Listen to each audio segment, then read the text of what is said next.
understand that there's a story, and I'm not sure if I have it exactly right, but that you either read or first heard about Edgar Cayce and had your own sort of premonition about your relationship to the Edgar Cayce Center. Do I have that right? You have it correct. When I was about 16 years old, a high school teacher recommended me for Boys State. I lived in Colorado, and Boys State was put on by the American Legion, and essentially it was a program you went to for a week at a college campus. This was at the Colorado State University in Fort Collins.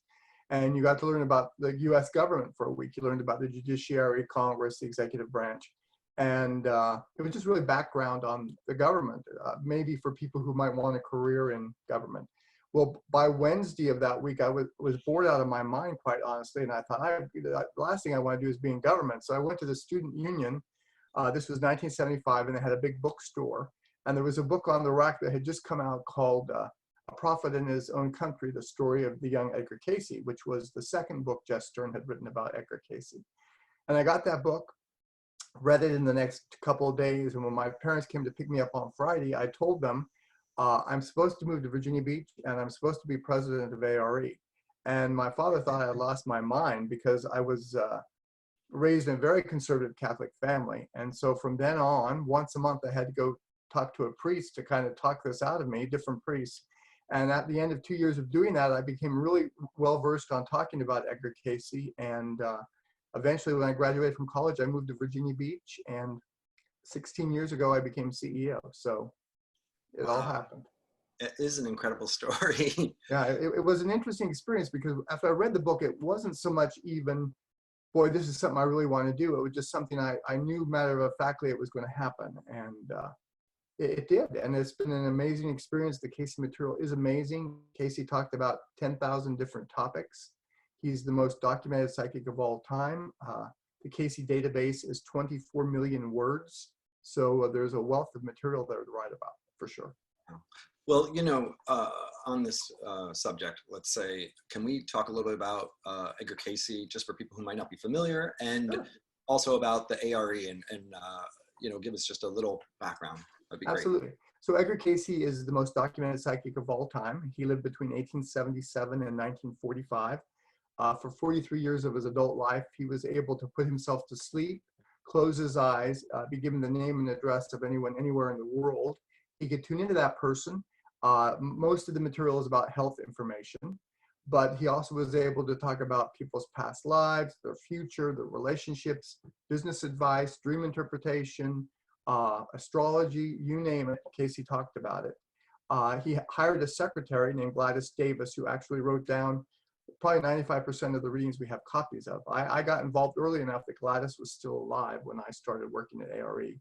But wow, his dream was to have a hospital where people would come and get a reading and regular doctors and therapists would carry out the treatment, because he found that someone would come to Edgar Cayce really as a last resort. They'd been to doctors, they'd been to even Mayo Clinic on occasion, couldn't be helped. So they'd write Edgar Cayce, he'd give them a reading, they'd get this reading, they'd go to their doctor. A lot of the therapies had to be carried out by a doctor. And the client might say, this man I never met, fell asleep 1,000 miles away, tuned into me, and here's what I'm supposed to do about my problem. And some of his recommendations were at the time considered unusual. He talked about how diet could have a tremendous impact upon our health. Talked about how attitudes and emotions could have a tremendous impact upon our health. He outlined what today is really seen as the normal diet in terms of eating from the right food groups. And doctors were hesitant to follow some of these treatments because he recommended massage, chiropractic adjustments, all kinds of things. So his dream was to have a hospital where people could come and get a reading from him, and treatments would be carried out by doctors. And over again, the readings recommended Virginia Beach, Virginia. He was born in Kentucky. As the place for the hospital. At the time, Virginia Beach was a very small resort. It had 300 full-time residents. But Cayce said that Virginia Beach would become one of the largest resorts on the East Coast, and Norfolk would become one of the largest seaports, which at the time was science fiction back in 1926 when they moved here. But after World War II, Norfolk's seaport boomed. In fact, now it's third after, I believe, New York and Philadelphia. And Virginia Beach is the largest city in the state of Virginia now. We have 500,000 people. So Cayce founded the hospital, which is our headquarters, has been our headquarters for many, many years. And we now have, the hospital is now used as a spa. So We do about 300 therapies a week when we're not having coronavirus in terms of massage, chiropractic, all kinds of things. And the purpose of A.R.E., the Edgar Cayce A.R.E. Association, is really to disseminate the information in the readings on health, discovering your mission in life, understanding your purpose in life, how to get along better in your relationships, learning how to have a closer walk with God, working with your health, anything you can imagine. And so we have members all over the world. Edgar Cayce centers in about 20 countries and activities all over. So what do people discover in that information? Like, what is it that you guys have available that, I mean, we're talking about 7 decades I have written down here since he's crossed over, and we're still talking about him, and we're still resourcing, and I know, you know, but not everybody listening might know, like, that you can even go on and look into the database of his readings and look at certain ailments you might have and glean information. Could you talk a little about this for a moment and sort of his relevance today? Sure, absolutely. And in fact, let me start with my own personal example, and then we'll go from there. My printer is coming out for some reason. In my own life, when I was going to college, I had a horrible experience with allergies. In fact, at the student health center, I used to get 6 allergy shots a week, 3 one day and three days later. Doctors told me I was allergic to every tree, bush, and shrub that grew in the state of Colorado. And so I was getting these shots. And eventually I started working with the Cayce material on allergies, which is really about trying to keep your body more alkaline, which he recommends for lots of things, including warding off a virus. And by working with that, I don't even take pills anymore. I don't have a problem with allergies like I used to. And so that became my first experience with, my gosh, this stuff really works. But whether it's health, or people wanting to learn how to meditate, or people having challenges in a relationship and wanting to turn that around. I remember when I worked at a large country club, I was one of the office staff there that processed all the payments from the country club members. And there was a woman in that office I really did not care for at all. And I worked, in fact, she and I were kind of at loggerheads a lot. And I worked on the material Cayce has on relationships for about 2 months, and totally turned that relationship around so that when I left, we were actually friends. So whether it's relationships or health or having a closer walk with God, people come to the Cayce information right now. And like you said, our health database has about 400 elements. I usually say A to V at least. Acne to varicose veins, you can look up and you can see what Cayce told people just like you and I to do about their problem and get relief. And that's all free and online. So the Cayce resource, it continues to help people to this day. And part of the reason is people 60, 70, 80, 90, 100 years ago had the same questions we do now. You know, how can I help this? How can I do from a problem? How can I discover my mission in life? What can I do about this issue? And that information is just as relevant today as it was when Cayce gave the reading. Well, I know he was the one who first really started talking about leaky gut syndrome back in, I think it was like the 30s or something like that. And we're still, you know, coming to our understanding around that now, you know, and a lot of his advice then, we're starting to recognize scientifically, oh, this was sound advice. Absolutely. And, you know, everything from psoriasis to all kinds of other problems are caused by leaky gut. And so he was extremely ahead of his time. He also talked about how we have an abdominal brain, which is really where all the nerves come together, really in our solar plexus. And that problems in that area can affect the whole body. So he was really ahead of his time, and he only went through the 8th grade. So a lot of his medical information was new to him. He'd wake up from giving a reading and people would tell him what he said, or his secretary might read it back to him. And his original goal was, you know, I'll continue to do this if it helps people, but if someone gets hurt, I'm going to stop. And he gave readings for his whole life. So. Yeah. My great uncle was a fan of Edgar Cayce all the way back to the beginning. And when I was a teenager in the 80s, I was going on a road trip and I was going up the East Coast, and he was like, you have to go to the A.R.E. in Virginia Beach. He gave me instructions on what I was supposed to look up and introduced me to Edgar Cayce. So started introducing me to him when I was 13 years old. Oh, wow. When I was 16, I went on that road trip in 1986. That was the first time I went to the A.R.E. I was working there then. You could have stopped by and seen me. I may have. So I started there in 1982 on staff.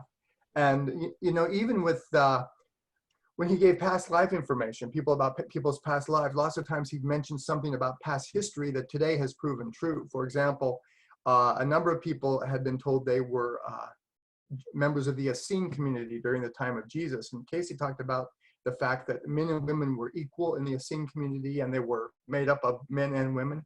And at the time, scholars thought the Essenes were just an offshoot of Judaism, and it consisted solely of men. Cayce talked about the records they had kept. He died in 1945. In 1948, they found some of the Dead Sea Scrolls, and then in the early 1950s, they did excavations at Qumran and found the women bones in the cemetery. So very often, Cayce was able to tune into the past, and some of the things he said have proven to be true today. Well, one thing I know he didn't spend a lot of time doing was prophesizing the future. Correct. You know, he addressed things, and I think he addressed the future at times, but it's different than prophecy. Right, and the reason is he generally responded to questions that people asked. Right, so, exactly. So that nobody asked, well, are we ever going to have a coronavirus? Nobody said, what can you tell us about global health in the future? But for example, prior to World War II, there, I think it was 1936 or so, there was a young man in his early 30s, I believe, and he asked about, he was a international freight agent, and he asked about the outcome of freight on an international scale. And Cayce talked about how the plans were being put in place by the Germans first, and then the Japanese, and unless there was interference from the divine, the whole world was going to be set on fire by a military outburst. And of course, World War II started a few years later. So he was able to see things if people ask a question that put him in that direction. And like you say, nobody asked about a coronavirus, but he did give maybe half a dozen thematic overviews about what our future will be like. Well, that's what I'm happy to talk about that. And actually, I'm doing a webinar for A.R.E. on Wednesday night on the same topic. So you want me to talk a little bit about the future in terms of? Yeah, that's what I was going to say. Are there any themes or things, even though he didn't prophesize it, are there things that we can maybe glean from him about what's going on right now, where we are? Sure, and I actually wrote a column on this for our magazine the other day, and I think some of these themes seem to be rising based on what's happening with the coronavirus right now. One of the things he said was that unless the equality of all of humankind was kept in mind, regardless of race, religion, or country of origin, there would be a leveling in society, that the divine was no respecter of persons, regardless of your race or wherever you came from, and that everyone needed to have the same economic and spiritual opportunities. And that if we didn't create that for the world, it would be created for them. So I think he suggested there would be a leveling from those who have very much to those who have very little, so that everyone has the same opportunity. And at least from what I've seen so far, it seems like the coronavirus is pointing out some of the inequalities around the world and how we really need to address that. Oh, in a very dramatic way, actually. Yeah, absolutely. And you know, the good news is that even in spite of the challenges you see on TV about what's happening, very often, at least on our local news, they do inspiring stories about how communities are coming together to help with like food kitchens or going around to help those in need. And that really leads to the second point, which Cayce suggests, that each of us is our brother or sister's keeper. And when people ask him what that meant, you know, who is my brother, my sister, my neighbor, someone on the other side of the world? And his response was, anyone you find in need, that is your brother or your sister. I have a funny story it reminded me of, if you don't mind my telling it. Every Christmas, I kind of have this personal, I don't know, whether say it's a motto or a process where the week of Christmas, the 2 weeks before Christmas, I pray and I say, God, if there's anybody who needs money, send them to me and I'll try to help them. I mean, that's kind of like my motto for, so, you know, sometimes when you see someone at the 7-Eleven or whatever, you avoid them because you don't want to give them money. But for those 2 weeks, I say, no matter what, if you send somebody, I'm going to give them money. And I had done that at, you know, the Walmart and the 7-Eleven and various things. And I walk into the bank. My wife and son like to go out for a fancy dinner the week of Christmas. And it's, you know, more than we usually spend. And so I was writing a check for $200 to have that and money I would need for the rest of the week. And I'm standing in line, and 2 aisles over, there's a young guy, maybe in his 20s, and he's at the teller, and the teller says, can I help you? And he says, I don't know what I'm going to do this week. I don't have enough money for rent. And I had just 5 minutes before said, God, if there's anyone who needs money, just send them my way. And he was talking to the teller. So I thought in my head, well, am I supposed to give this $200 to him? And I said, okay, God, if you really want me to give it to him, I need to have a clearer sign. And so I started to leave and turned around. And as soon as I went past him, he said, I don't know what I'm going to do this week. I don't have enough money for rent. And I followed out to the parking lot. I said, okay, I think this is for you. And I gave it to him. Then I had to go charge the dinner. But I think that we really need to take serious the fact that Cayce would say that who is the representative of the divine in the earth? And it's each one of us. And that the God will work through us if we give God a chance. And so, you know, there's the first, Cayce gave a series of 24 lessons in personal spirituality. And the first one is about cooperating with God, learning how to work with the divine so the divine can work through you. So that's about being our brothers and sisters' keeper. The third thing he said was that eventually the spirit of rebellion will be forbidden from incarnating in the earth. And basically what that means, the spirit of rebellion is really selfishness. And a good example of selfishness is, you know, somebody who says, you know, my rights are more than people's rights around me. And I see that every time I go to the store and someone refuses to wear a mask. I mean, that is selfish. And Cayce suggested that selfishness will be forbidden at some point. And if anyone cannot not be selfish, they will not be allowed to incarnate in the earth for 1,000 years, 1,000 years. And that will enable the rest of humankind to really do a progressive forward movement in our own spiritual growth. And then after that, the ban is lifted. So he said we'll have an age where rebelliousness can't be in the earth. That's going to lead to an age of purity. He said eventually it will be called the age of the lily. And when people ask him, well, when does it start? He said it starts during the age of Aquarius. And I did some Googling when not too far back. And unfortunately, no one exactly knows when the age of Aquarius begins. They think it's somewhere between the 20th and the 24th century. So probably not in our lifetime, but in the next couple hundred years. Yeah, there's been some implication that it, like around the 90s, we started to, you know, Do the shift. sort of like the pre-period of it, right? And that it's actually, you know, because we're dealing with the, you know, these massive space, right? That alignment is not something that we can exact very well from our tiny little Earth perspective. So yeah, it's about the age of Aquarius is eventually going to be known as the age of purity. And so I think at some point our ancestors will look back and think, you know, it started right about maybe in the 90s or whenever. But that's another thing he said. He also talked about globalization in terms of understanding that whatever happens on one side of the world affects the other. Now, with the virus, we can absolutely see that's the case. When our grandparents were alive, I think things happened on the other side of the world all the time that nobody ever heard about. Now, whatever happens, we hear about it instantly. So I think globalization in terms of the fact that we're all connected is something that truly the age of the internet has brought to the forefront. And then the sixth thing he said about the future was, in time, every individual in the earth will have a very solid awareness of their personal relationship with the divine. So that's really the overview. So there's no specifics like in this date this is going to happen. It's more thematic overviews of where we're headed as a human family. They're important thematic you know, things that he's addressed. I actually want to ask you some questions more specifically, like practical for people right now Okay, sure. But before I go there, I can't help but in listening to you go, oh, wait a second. So for 1,000 years, no rebellion. And what I heard is two things in that. For 1,000 years, you wouldn't be allowed to embody on Earth. And so if that's the state you're coming from, that state of selfishness, as you said. So one, that really implies that coming into body and coming to Earth is something that's a gift and something really weird and special that should be thought of and honored that way. Because if you're saying that that's being withheld from you, the idea is that from the selfish is that this is something that's actually desirable and that the soul wants to do. So I want to ask you about that. And then before you answer that, the second was, and what I also heard you implying in that, which I sort of basically just alluded to, is you're saying that actually from the divine, that's not going to be allowed to be on Earth as far as his prediction. Right. There's somehow divine intervention is kind of to help us make the movement forward. In terms of our individual and collective purpose, somehow our purpose is to bring divinity into the earth, spirit into the earth, to manifest our higher self, our highest self in the earth. And that's really why we're here.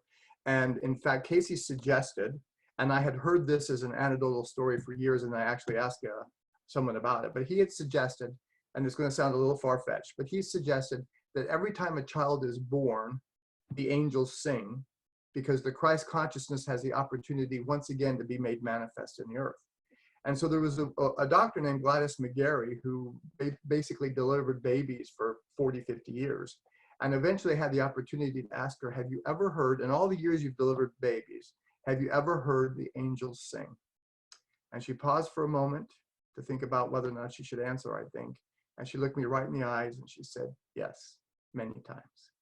And so I think that our purpose here is not to get out of the earth. It's not to wait just for heaven and then everything will be okay. Our goal is to somehow manifest our highest self, our best self, our divine self in the earth, and thereby transform it and let it become all that it was meant to be.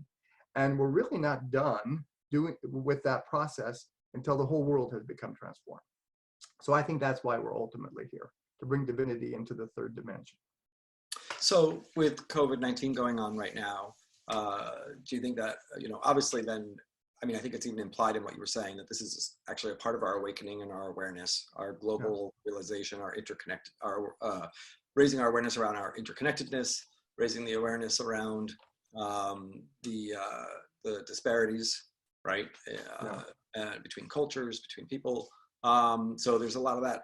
What about individually? What can we do, and what are some of the things that that we can either learn or work on through COVID-19? People are dealing with their anxiety, they're dealing with the unknown and their jobs and their health fears. You can take any one piece of that, but can we say from the perspectives of the teachings that you work with, what are some suggestions you might make for people at this time? So let me give a quick answer and then a longer answer. If people go to edgarcayce.org, EDGARCAYCE.org, halfway down the page, we have a thing called Crisis Resources. And one of the things that's there's a book called Edgar Cayce on Overcoming Fear and Anxiety that we're giving away to people digitally. There's also a lot of resources about how you can work with your health. There's resources in terms of meditations to become centered, things like that, all for free. So that's one thing. Another thing, I think the Cayce material suggests, let me use an example of a relative, no names, that I have a relative who is constantly frustrated with the fact that the Middle East is always in turmoil. And whenever this individual has the opportunity, will complain about it. And yet this very same individual has not spoken to a family member for about 5 years. Now, this person, if told, you can help out the Middle East, they might say, okay, I'd love to do that. But if they're told, what you really need to do in order to help out the Middle East is solve this problem with your family member, they would think it was BS. So I think one of the things we can do is we can look around at our own life to people who are either worse off than we are or more afraid than we are, or someone we haven't spoken to for a while, and reach out to that person. Cayce would say that one of the things we can do when we're worried or concerned or don't really know what to do next in our life is look around to the people in our life that need to have someone be of service to them. That's one thing we can do. Another thing we can do is he suggested that the foods we eat have a great deal to do with the health of our physical bodies. And, they've just the other night on, I forget which doctor it wasn't Dr. Fauci, but he was talking about one of the reasons Americans are catching this virus so much more quickly than other countries is because of our poor diet. And that Cayce would say that, if every day you eat at least one meal that has lettuce and carrots and celery in it, you will boost your body's immune system, and it's much more difficult for your body to catch a virus. So in fact, he recommends that in many readings, carrots, celery, and lettuce. We can do it for our health. Another thing you can do is you can keep your body more alkaline, which is one of the things I did for allergies. And if your body's alkaline, it doesn't have that much of a chance to become a culture medium for a health problem. And one of the products he recommended is called glycothymoline, which is GLYCOTHYMOLINE. And if you Google glycothymoline, you can buy it. It's sold as a mouthwash, but just maybe 4 or 6 drops in water every morning helps to alkaline your system. I rarely get colds, knock on wood, and it's partly because I take glycothymoline all the time. He would also recommend meditation. I mean, we have this and I include myself in this, we get so caught up in the things that are going on. You know, the coronavirus really wreaked havoc on A.R.E. and all of our programs. Most of our revenues that are generated to support all the work we do are from face-to-face conferences. Well, if you have a coronavirus, you don't have face-to-face conferences. So we've had to pivot, and there's been a lot of anxiety about that. But I think that if we continue to meditate, we continue to work with mindfulness, then our best self can come out and we can make the best decisions that we need to make at any given time. So all those kinds of things. Well, one of your books, Vibrations, Spirit in Motion, it sort of implies to me, I haven't read it, but I just was looking at the titles today. I read some of your books, but not this one.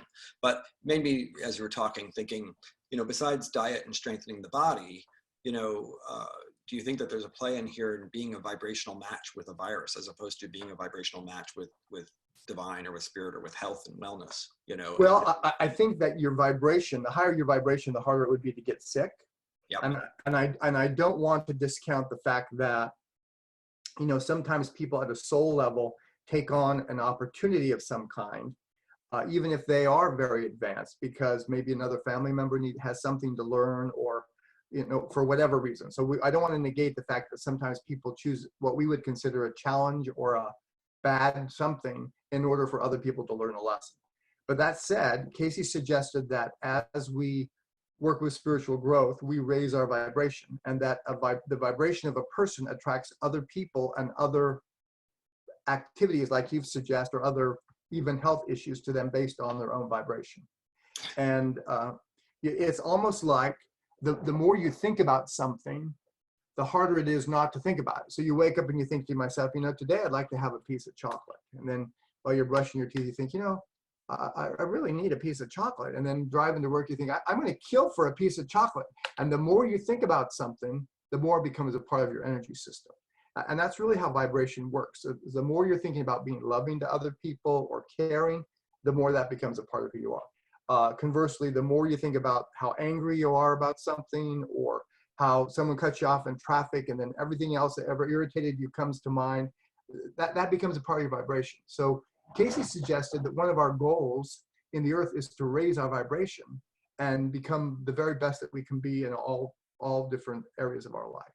And the book Vibration talks about some of the things we can do with various stones, various chanting, things like that to help raise our vibration.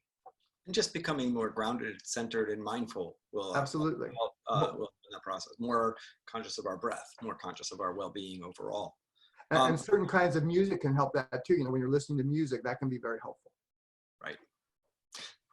So I want to shift now for a moment to a subject that I think you have a lot of knowledge about, which is dreams. Yes. And I'm quite curious. First of all, I know in my work, I've been hearing a lot of people talking about their dreams and the powerful, vivid dreams that they've been having specifically during this time. So number one, I'm curious, have you heard some of that yourself, or had any of that experience of more vivid dreams or particular types of dreams since this COVID thing has started? Yes, and interestingly enough, but before the COVID thing happened, when I'd give a dream talk, which I talk about all the time, lots of times people would say, well, why can't I remember my dreams? And I'd say, you've gotten into the routine of not remembering. And so what you need to do is change your routine. One of the easiest ways to remember dreams is to change your routine. And what the virus has done, it has changed all of our routines in some way. And so that's one of the reasons people are remembering their dreams, because it has totally changed our routines. The other reason is Cayce suggested that nothing of significance ever happens to us without it first being foreshadowed in a dream. So I think lots of people had, let's call them psychic dreams, or some kind of mini awarenesses that something was going to happen. And I'll tell you a dream I had. In January, I had this very prominent dream that I was in the old Edgar Cayce hospital building. It's all been remodeled in the last 5 years. Our spa, everything's been upgraded. But this was before the remodel. And I'm in the dream. I'm in Hugh Lynn Cayce's office, who was Edgar Cayce's eldest son. He's been deceased since 1982, but he was still alive. He was our chairman of the board. And somehow someone had spilled something outside of Hugh Lynn's office, and I was on my hands and knees cleaning it up. And someone came by and said, hey, Kevin, are you thinking about retiring from A.R.E? I'm 62. I'm not thinking about retiring, but they asked me that in a dream. And I looked up at this person and I looked up at Hulin and I said, I can't think about doing anything right now. I have to clean up this mess that's about to happen before all the crowds start coming here. And that was the end of the dream.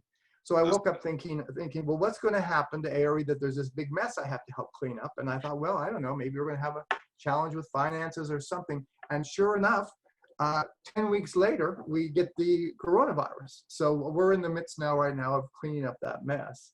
But I think that was a precognitive dream, so to speak, on some kind of mess that was coming our way that needed to be cleaned up.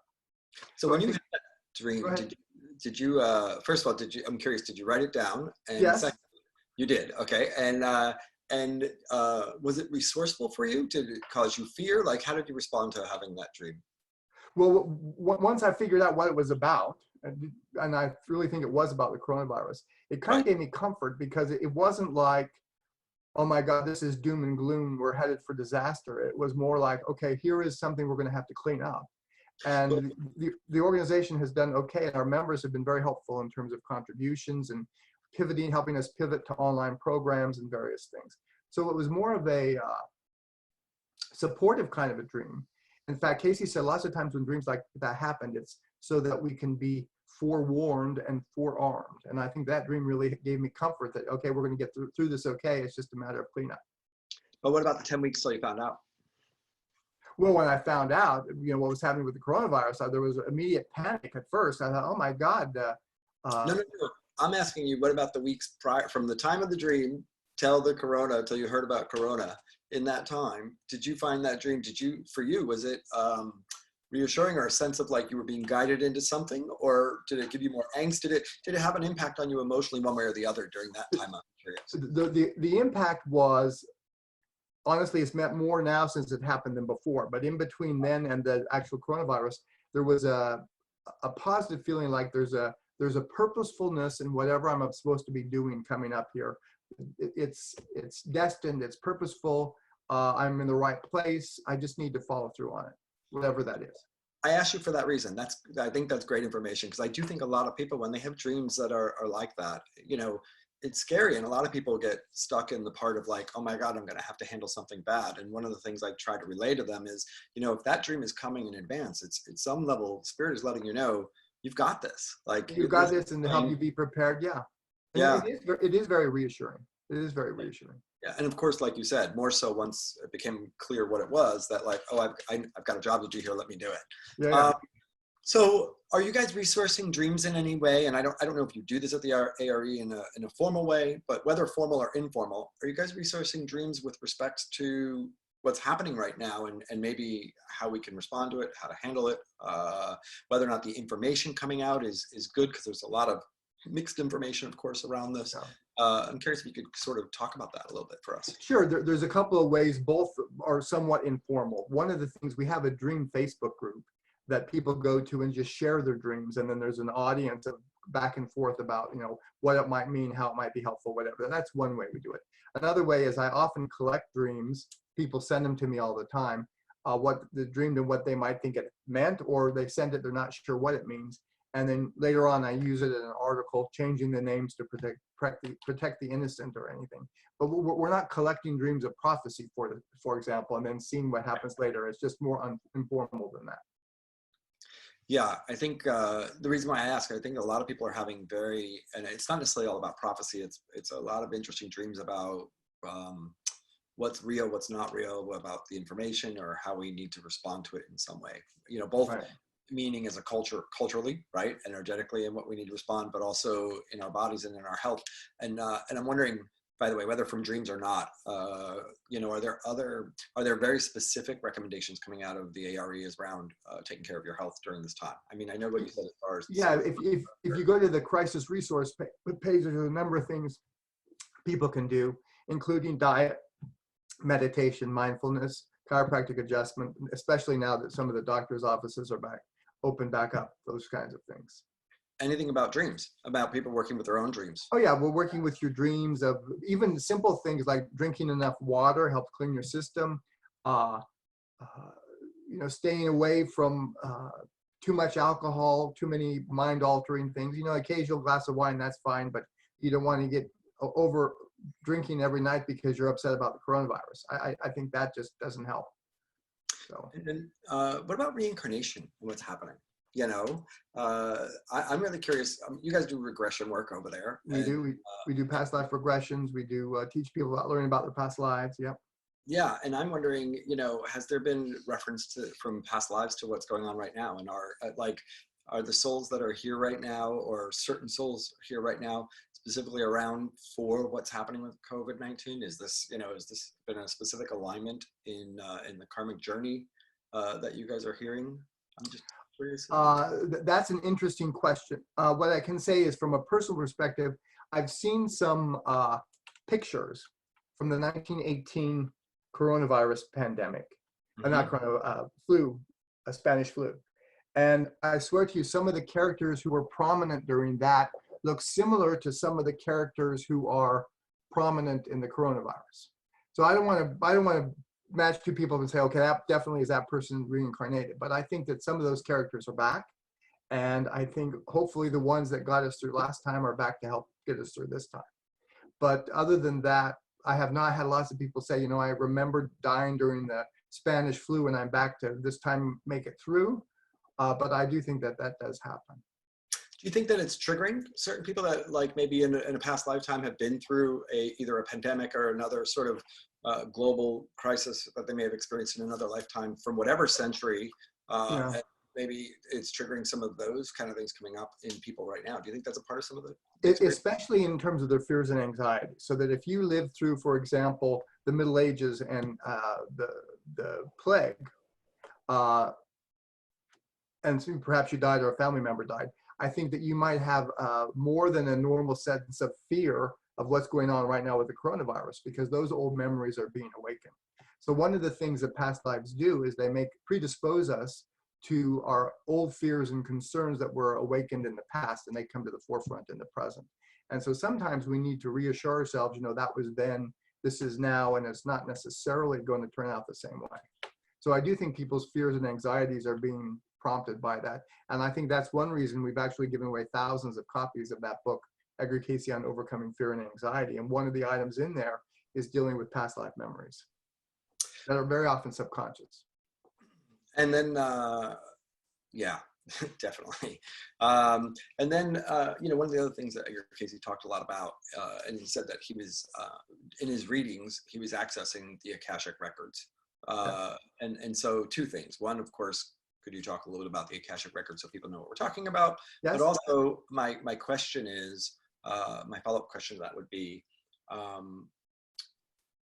has the A.R.E. or do you have different either psychics or people working right now that are accessing the Akashic Records around what's going on again, around this pandemic and around happening? So those are my two questions I'll sort of throw. So Edgar Cayce said that the source of his information was the Akashic Records, which is really, the word Akasha comes from the Sanskrit word meaning Akasha, which is boundless space.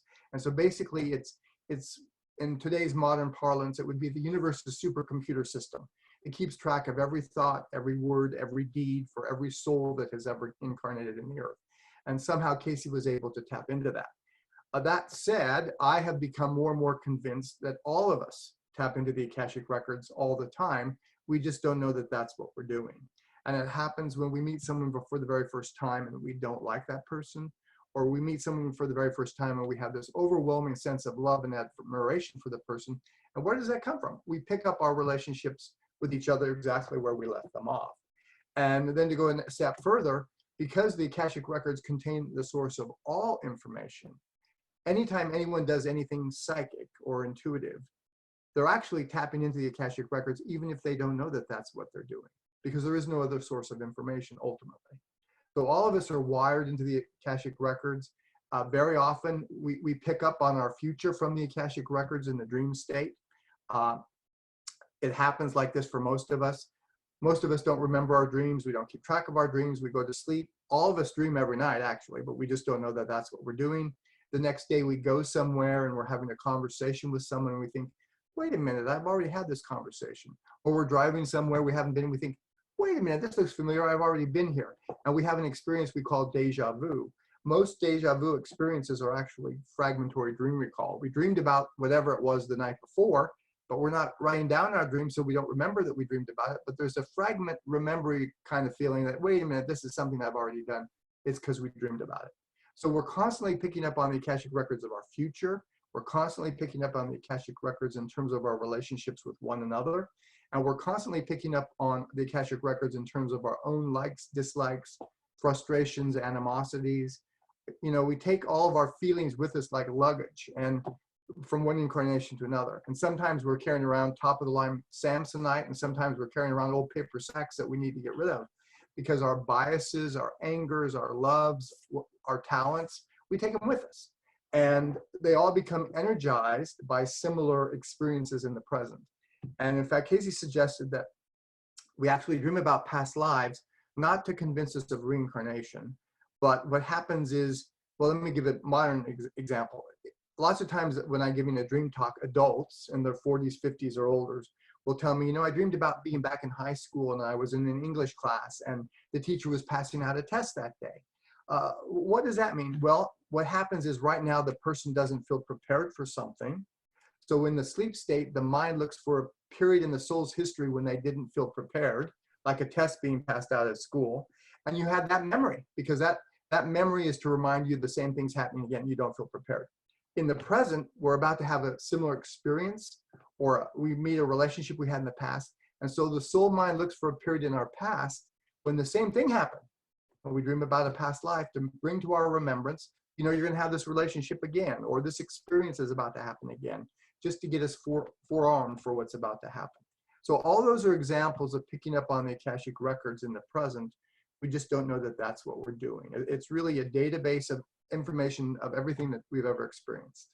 So you would say dream self connected to the soul self, which has the ability to resource the Akashic records. Akashic records. And, yeah, I would even go a step further and say our higher mind, which is the superconscious mind, from Cayce's terminology, is actually our individual computer link to the Akashic records.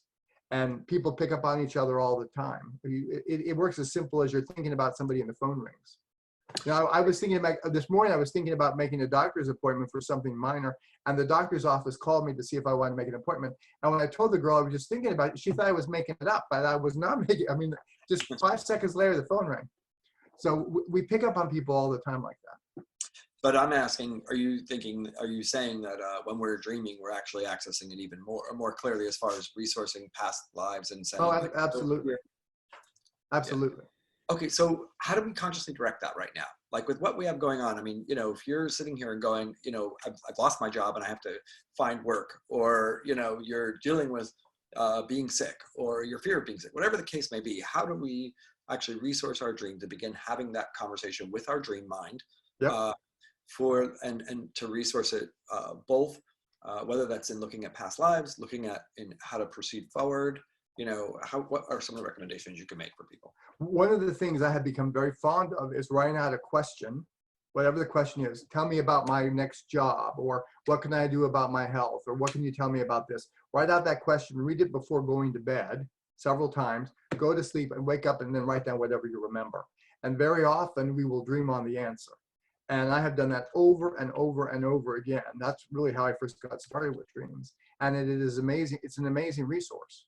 And if you have a hard time remembering a dream, even after trying it, what I recommend doing is, if you have a life partner or a spouse or a kid or a friend, you each write out a question and you trade questions, because sometimes we feel more responsible for helping someone else than we do for ourselves. But I have heard hundreds of examples of people trying that, just writing out a question, and they get insights into whatever that question is from their higher self.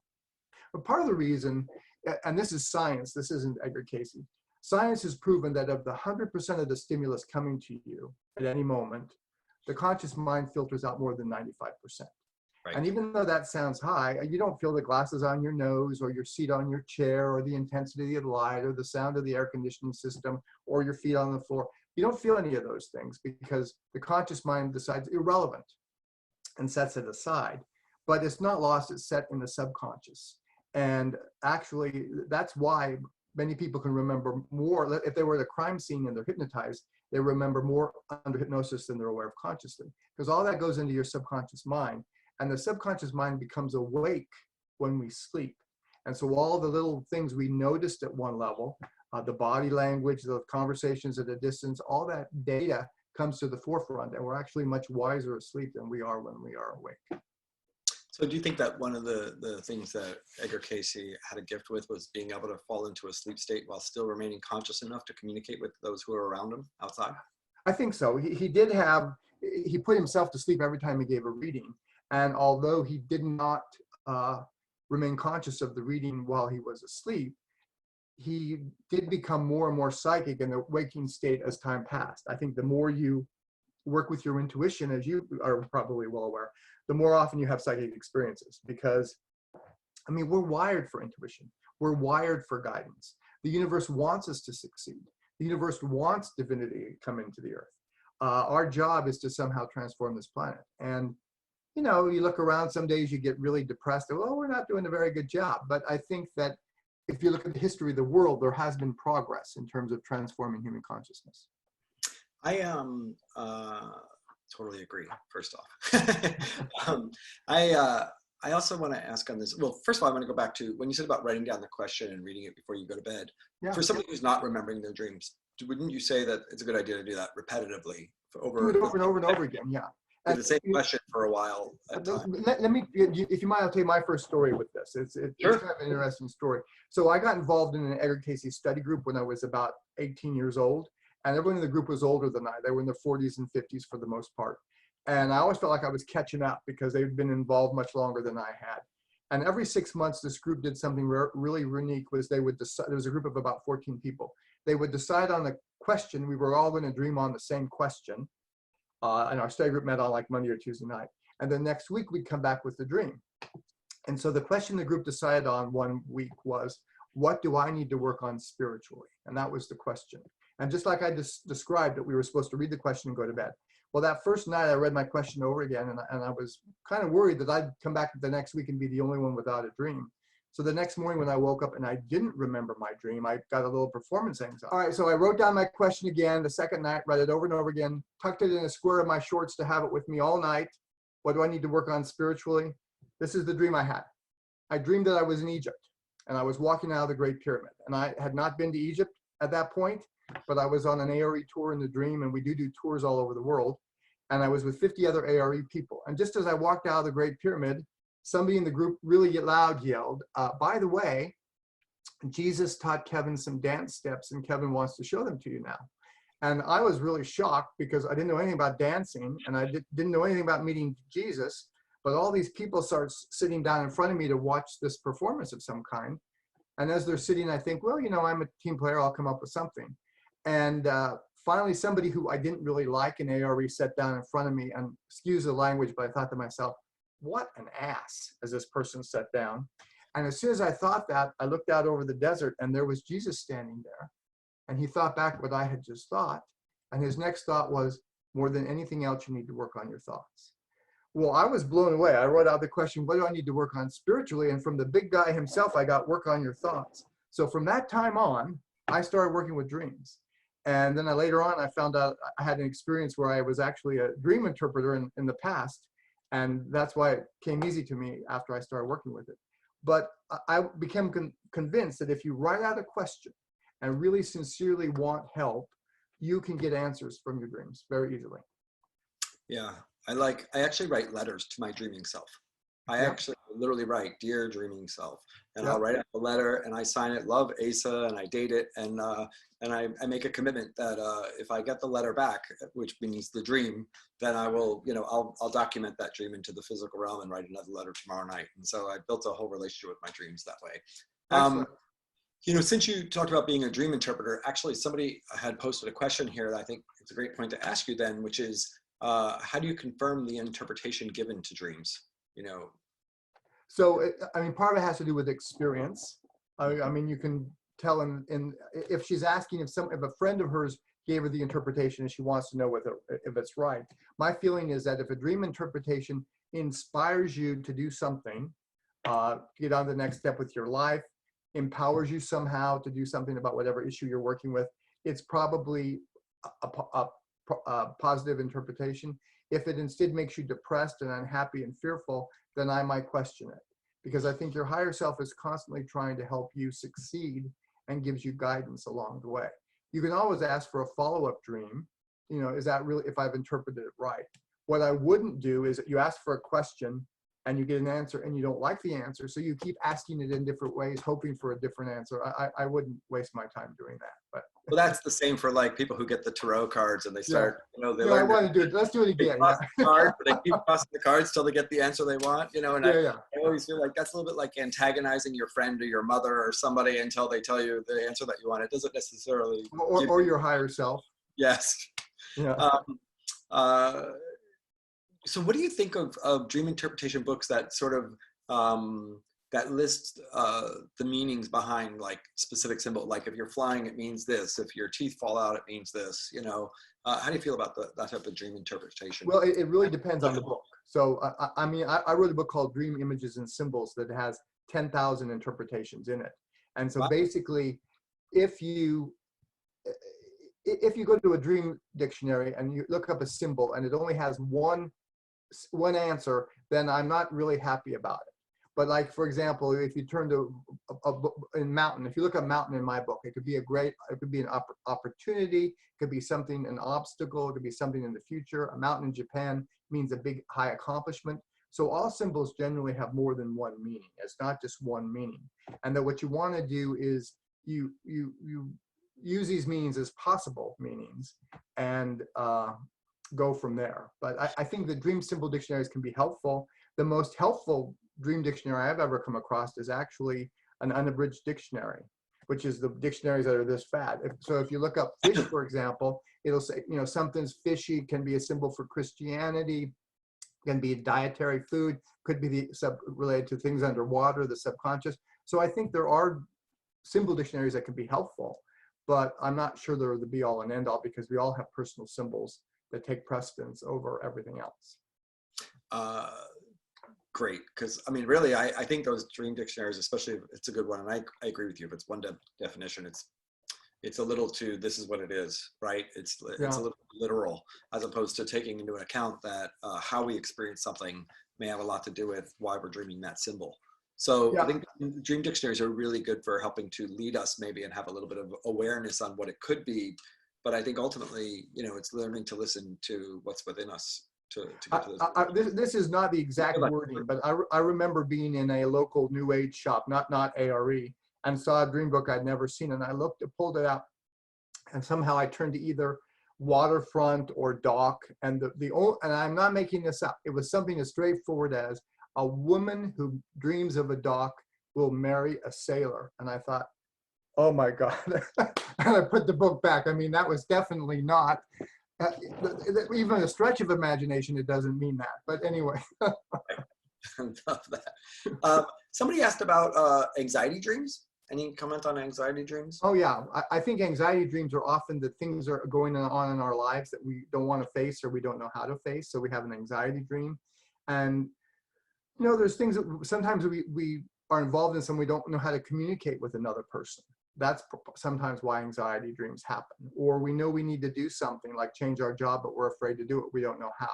So I think anxiety dreams occur because part of us are aware that we need to do something, but we don't really know how to do it. And so I think one of the ways to get past that is to get guidance, either from your dreams or from a friend or from a counselor. You know, I have this issue, I'm not really sure how to address it, and go from there. But that's really usually why we have anxiety dreams.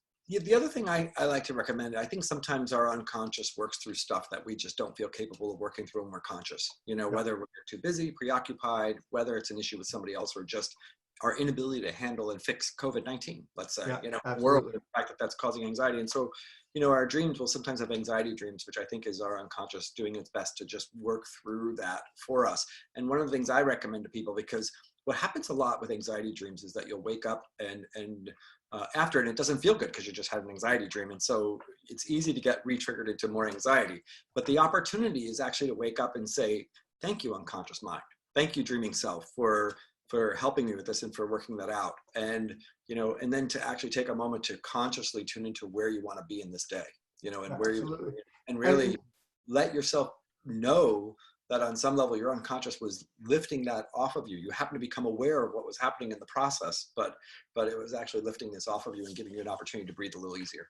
You make such a great point, because we've all had the experience where we're anxious, we go to bed, we're unhappy, we're unsettled, and we wake up the next day feeling fine. And what has happened is that our dreams have made sense out of whatever's going on in our life. Cayce would say they've contrasted and correlated the events of the day. And so there's been a resolution, at least in the dream state, and we wake up feeling better. And that's why it's so much better to remember what your dreams are, and you can get a handle on what that resolution is. Because the dreaming process does help us solve problems and make us feel better about whatever's going on in our life. Yeah. So I have another question here that somebody just posted, which is, how can we get rid of COVID-19, and will a vaccine actually help? I don't know if you have an answer to that or not, but I'm going to toss it your way. Well, I mean, I guess my answer would be, and this is not psychic, this is just my intellect in terms of what Cayce had to say.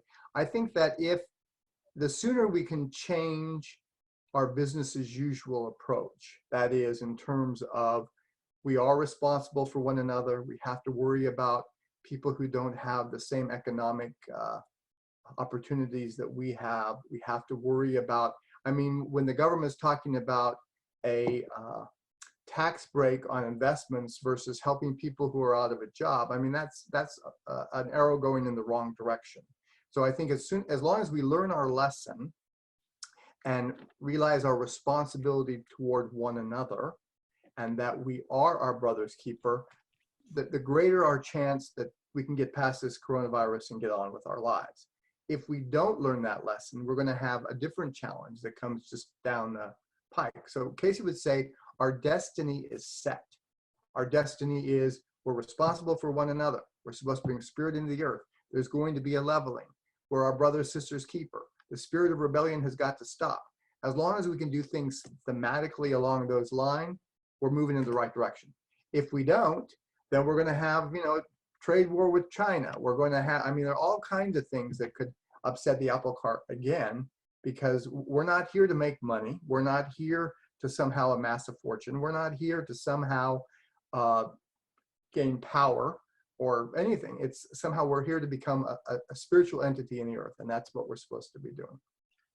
So what I'm hearing in all of this is, whether it's a virus or any other manifestation, these are manifestations of our collective imbalance. And what you're saying is that, besides however we handle it, whether we handle it with a vaccine, whether this was, created in a laboratory, man-made, or it was released by accident from a laboratory doing research on bats, or, however it got out there, you're saying this is a collective manifestation of the imbalance in the world, and our job is to rebalance or reconnect to those things in order to heal ourselves, and that's what really matters. That's the perspective you're giving.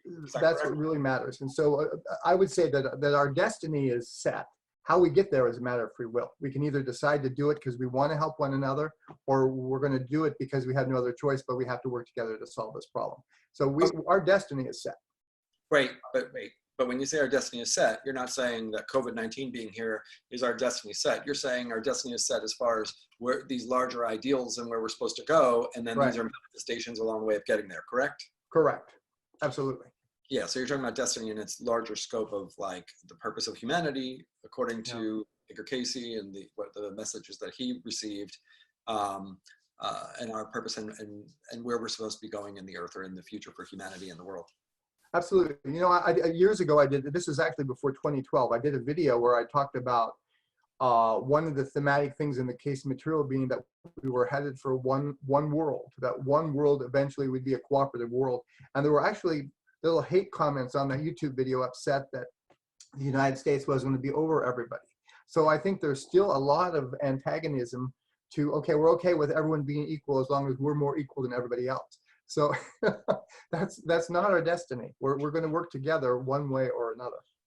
Yeah, I do think patriots are going to have a difficult time for whatever country they're a patriot to. Yeah.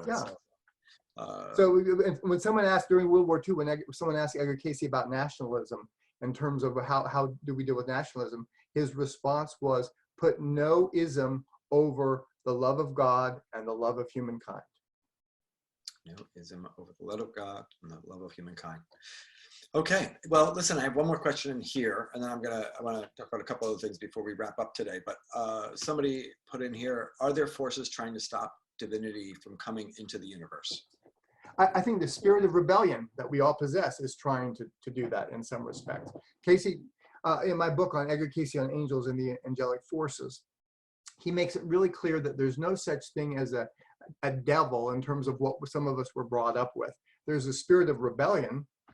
And as soon as humankind started choosing apart from the divinity and created this rebellion, a group of angels said, you know what, we'll help usher in humankind along this path of rebellion. But it's humans that created evil, not devils that caused humans to choose evil.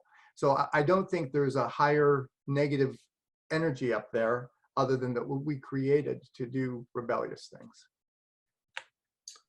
So a lot of responsibility on humanity and how we Right, and how we deal with this, absolutely. Well, also how we cultivate life on Earth is what you're, as far as what's manifesting through us. Absolutely. What about the other lifetime forms? Animals, plants, nature? What about those influences? Well, I definitely think that the rest of creation seems to know its divine purpose more oftentimes than we do. I mean, you don't see the animal kingdom running amok like we do, or you don't see nature and trees running amok the way we do. That somehow, in fact, there's a reading that suggests that only humankind has forgotten the purpose for which it was created. Everyone else seems to remember. So I think that, yes, all these other forms of creation are sources of divinity. I think they're different than the human creature. Cayce would say that only humans have the ability to become companions and co-creators with God in the same level as equals, and yet everything else is a part of God. In fact, I wrote an article for a magazine that comes out towards the end of the year that basically says, you know, since the dawn of time, we've had all these discussions about which religion is right, which religion is the best one. And from Cayce's perspective, in all of creation, there's only God. So everything is a part of God, regardless of what we think of that or what we call it. Everything is part of God, everything. Beautiful. The, you know, many indigenous cultures said that, you know, they would talk about animals being, you know, and nature being our teacher. You know, I think so much of the more modern cultures see us as superior to the animals or superior to nature. And really, you know, from the indigenous perspective, nature was not necessarily superior, but they were our teachers and our guide to help us remember our purpose. Absolutely. Absolutely. So listen, a couple things. Usually what I do is I ask my guest to pick a nonprofit to donate to, and I post it, and you're the only guest I did not ask, but that's because I picked yours for you. I hope you don't mind, but I picked the A.R.E. because well, thank you. We're a nonprofit, tax deductible, so that's perfect. Well, I just feel like, you know, you guys have lasted 7 generations since Edgar Cayce's crossing over, and it's been such an important organization to enlightenment. I do believe it's the Association for Research and Enlightenment, correct? Correct. And anytime, like it costs $59 a year to be a member, but anytime someone wants a membership and can't afford the membership, we give it away. So we give away memberships all the time. We have a prison program where we give out free books to prisoners all the time. So we're constantly trying to get people the material, even if they can't afford it. Yeah, so if you want, the website's been listed in the chat room. It's also posted on my Facebook page where we're live right now, and it's edgarcayce.org, and there's a donate button there. But also, I highly recommend you consider joining the resources that they have, the library, being able to resource the readings. It's pretty incredible information, and it's definitely thought-provoking. You know, another, I wanted to get that in, and then another thing, Kevin, I just wanted to ask you about, because you mentioned Christ consciousness, you mentioned God. I just wanted to make sure I bring this up for people. So Edgar Cayce's foundation is not just a Christian organization. It is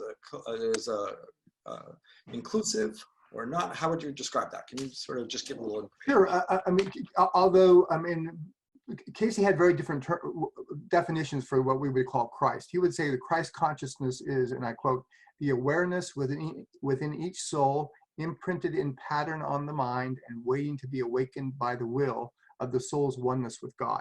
So the Christ consciousness is really the awareness of our oneness with God. So Jesus did manifest the Christ consciousness and awareness of his oneness with God, but that's available to all of us, regardless of our religious upbringing. So when people came to Edgar Cayce, he recommended that they stay in whatever faith they were brought up with, and that that this material should make them a better Jew, a better Hindu, a better Mormon, whatever, better Catholic, whatever it was.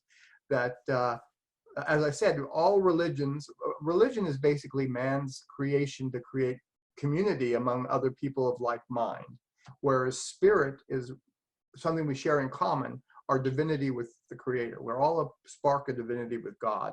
And we go through various religions to try to better understand that spark from different perspectives.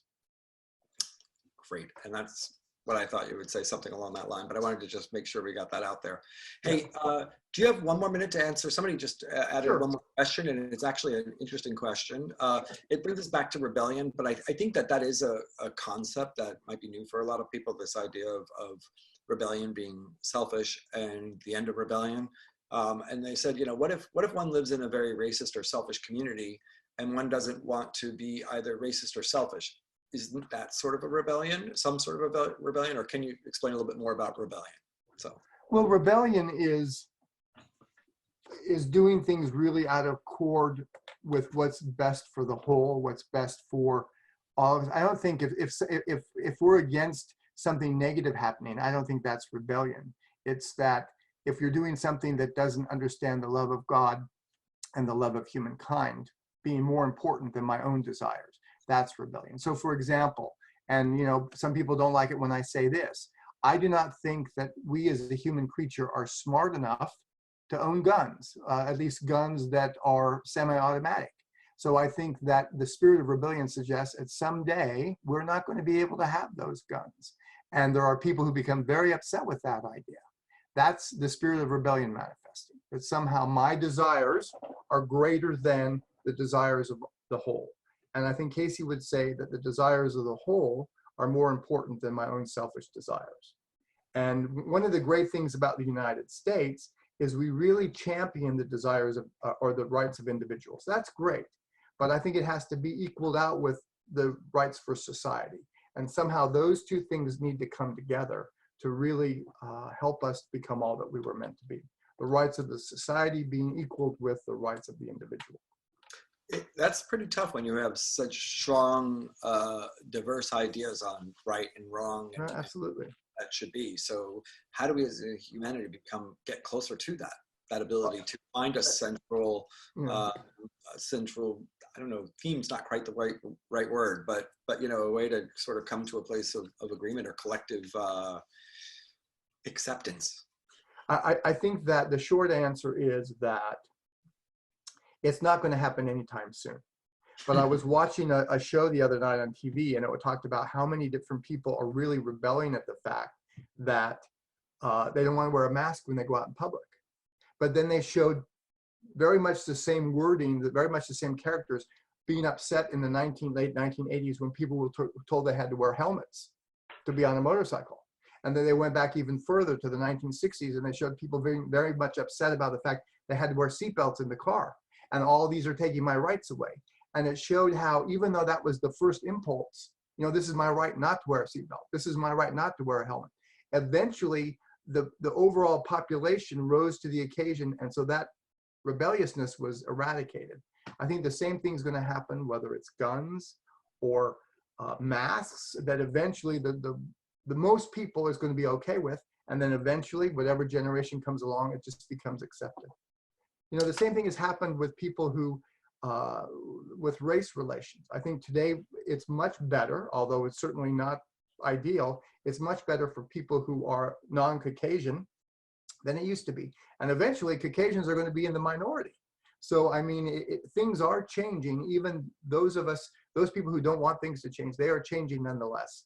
And the world is becoming much more open, much more embracing, and much more of a mix of people and ethnicities and sexuality and male-female balance and all of those kinds of things. We're going to become a much better overall group of people. Yeah, the one thing I'm going to just add to this is maybe even turning it around and instead of rebelling against something, being for something, Yeah, and absolutely. really being for something that is in alignment with love, that's in alignment with compassion, that's in alignment with, you know, most people say they want peace, they want love, they care about compassion, and they have these ideas, but then, you know, the minute they go in and they start fighting against something, it's sort of, it gets reduced down into a competitive energy, into a right-wrong energy. And if we can somehow learn how to stay above that and stay in that energy of love and compassion, while still holding our truth, while still holding our right to be able to claim our truth and to be direct about what we feel, but without necessarily needing to oppress the other person. And I think if we can create more of that state of consciousness, we'll bring more people into an open conversation, and that could bring an interesting opportunity for change and growth for all of us, all of humanity.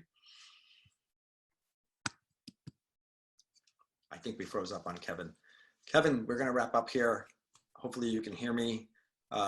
Thank you so much for being here today. Did I lose you again, or are you blipping back in? Can't tell. I think we lost him. Anyway, it was amazing to have Kevin on here, and I'm really grateful for him giving us so much time. Remember to maybe make a donation to edgarcayce.org. This was the last interview in the Perspectives on the Pandemic series. This is SpiritWalking with Asa Hoffman is the show, and this was the Perspectives on the Pandemic series. And this is actually the last episode where I'm interviewing. Next week is going to be just me, back at my normal time, 7 p.m. Monday night, and I'm going to be talking about these last 6 interviews that we've done, including this one with Kevin, and just sort of what I've learned from it, what I've gleaned, and a little bit about what we're transitioning into, because the week after, starting Monday, June 1st, I'm going to start the next series, which is going to be Perspectives on the Reemergence.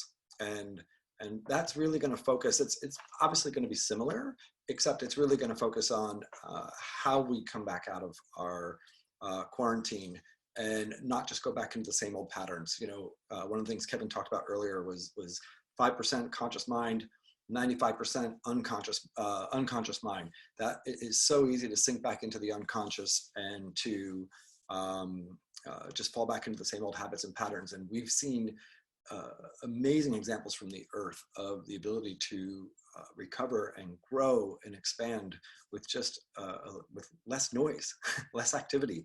You know, how do we maybe embody that as we go forward? Anyway, that and many things more we're going to be talking about. So next week, 7 p.m., back with me, Perspectives on the Pandemic, sort of a summarizing this whole season, and then we'll start after that with Perspectives on the Reemergence. Kevin, thank you so much for being here. I really appreciate you taking all this time with us. So very grateful. Anyway, I will see you all soon. Thanks for having me on the program. It was great. Yeah. All right. Bye-bye. All right. Awesome. Everybody, have a great rest of the week. Thanks for taking the time this Monday afternoon. Much love.